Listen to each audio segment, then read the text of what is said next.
What's up, guys? It's Brandon here from the Black and Blurred podcast, and I just wanted to take some time and give a brief little highlight over an interview I heard with the star of Judas and the Black Messiah, Daniel Kaluuya. One, if you haven't seen that film, check it out. It's an interesting and I think good brief portrayal of Fred Hampton of the Black Panthers, and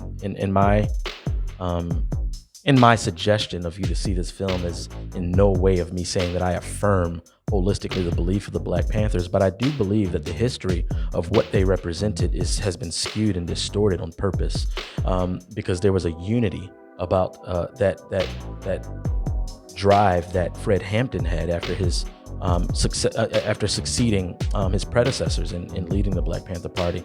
So check out that film.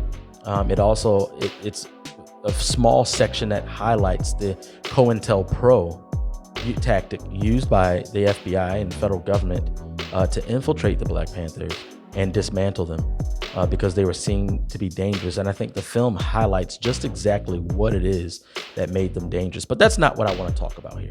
What I want to talk about is a recent interview Daniel Kaluuya had on The Breakfast Club. It's a radio program in New York, Hot 97.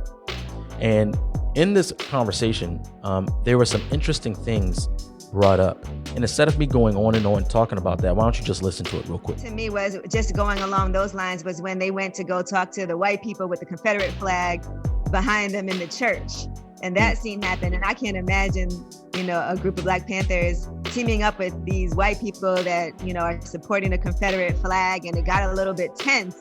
And it is true, I feel like people are so divided today, and there is some common ground, but it's just sometimes difficult to have those understandings. And I think the character of Chairman Fred was so calm in the way that he was able to speak to people, and just that speech that he was an orator, right? They kept saying throughout. So I thought that was really interesting, because I can't imagine walking up into a church and there's a Confederate flag. But he was just wise enough. I mean, he says it in his saying, you don't fight fire with fire, you fight fire with water. In order to overcome this system, you have to do it with solidarity, not fragmentation. So what he says is that fire can extinguish fire. Only water can do that. And the reason I'm highlighting that is because that is something that is very needed to hear today. When we think about the prevalent conversation on race, and we think about the division that's come as a result of that, things seem to be getting worse regarding our fragmentation, is the word that Daniel used. Things being fragmented rather than being reconciled or being brought together in unity. And if you've listened to any of our podcasts, with my brother and I, Darren and I, we've spoken about the tactics that are being used as insufficient. When we think about critical race theory, obviously, when we speak of critical race theory, we speak it on a general level. And generally speaking, we think that it cannot do what it claims to be able to do. It is another form of fire, trying to extinguish fire.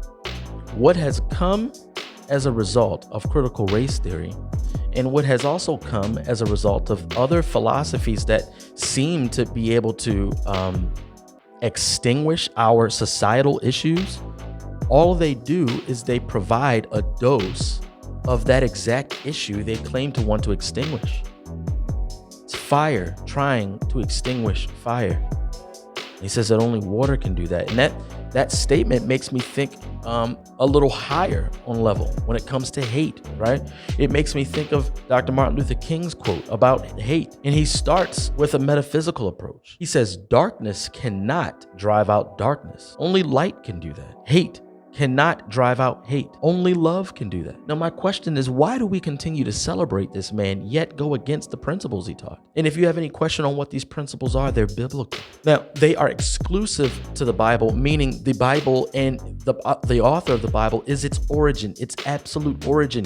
You might be able to find these principles taught in other different books and ancient literature, but when it comes down to this principle of what love is and what non-love is, It starts with the God of the Bible. How do we know this? Because the entire answer for humankind dwelt in this principle, in that humankind has been broken since humankind decided to rebel against its maker, God. And when humankind rebelled, there was a marred stain on humankind, darkness, brokenness, because we are no longer in communion with the God who made us, and we fall below the standard of perfection that he's called us to live by. And in order to fix that, in order to fix sin, you can't use sin. In order to fix brokenness, you can't use brokenness. In order to fix death, you can't use the dead. This is what is meant in 2 Corinthians 5:21 when it says that God made him who had no sin to be sin for us so that we might become the righteousness of God. What is that saying? One, it's not saying that Jesus magically turned into sin. It's saying that God used the perfect to stand in the place of the imperfect so that those who are imperfect and hide themselves in his perfection